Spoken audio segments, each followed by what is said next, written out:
So guys, আজকে আমার ভাই নিজের হাতে চাউমিন করেছে, ফার্স্ট টাইম। খেয়ে দেখি কেমন হয়েছে, তোমাদের জানাচ্ছি। সো এখানে ডিম দিয়েছে, কিন্তু ডিমের কিছু দেখতে পাচ্ছি না, কারণ ডিমটা পুরো মিক্সড হয়ে গেছে। আমি খুদ ধরতে চাচ্ছি না।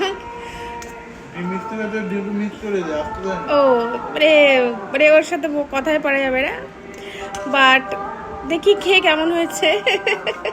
তো গাইস, এখন টেস্ট করার পালা।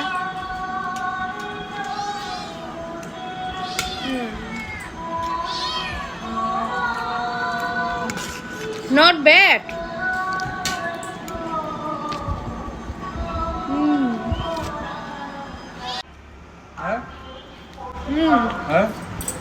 ভালো হয়েছে, ঝালটা কম হয়েছে। লঙ্কা দিয়েছিস তুই?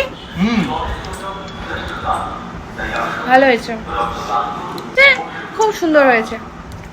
সো আমি তো চাউমিন খাচ্ছি, আর তোমাদের কাদের কাদের ভাইরা এরকম মাঝে মাঝেই একটু টুকটাক রেসিপি করে খাওয়াই বলো তো? আমার ভাই তো মাঝে মাঝেই খাওয়ায়।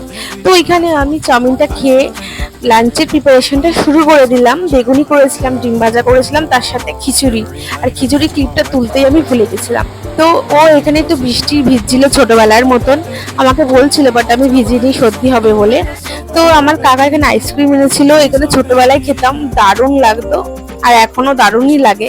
তো আমি সন্ধ্যেবেলায় গিয়েছিলাম, পাশের বাড়ি একটা গৃহপ্রবেশের অনুষ্ঠান হচ্ছিল, তা আমাদের নিমন্ত্রণ ছিল। তো আমরা নিচে কথাবার্তা বলে ওপরে আমরা ডিনার করতে চলে এসেছিলাম। তো পাপান আর আমি ওয়েট করছিলাম। তো যাই হোক, ফার্স্টে পাতা দিয়ে দিল, তারপরে এখানে রাধা পল্লবী দিল, চানা দিল, আর দুটোই খুব টেস্টি খেতে হয়েছিল। তারপরে পোলাও, কাশ্মীরি আলুর দম, কাশ্মীরি পনির বলতে পারো, খুবই সুন্দর খেতে হয়েছে। আর চাটনি, পাঁপড়, দুরকম মিষ্টি। তারপরে বাড়িতে এসে আইসক্রিমটা খেয়েছি।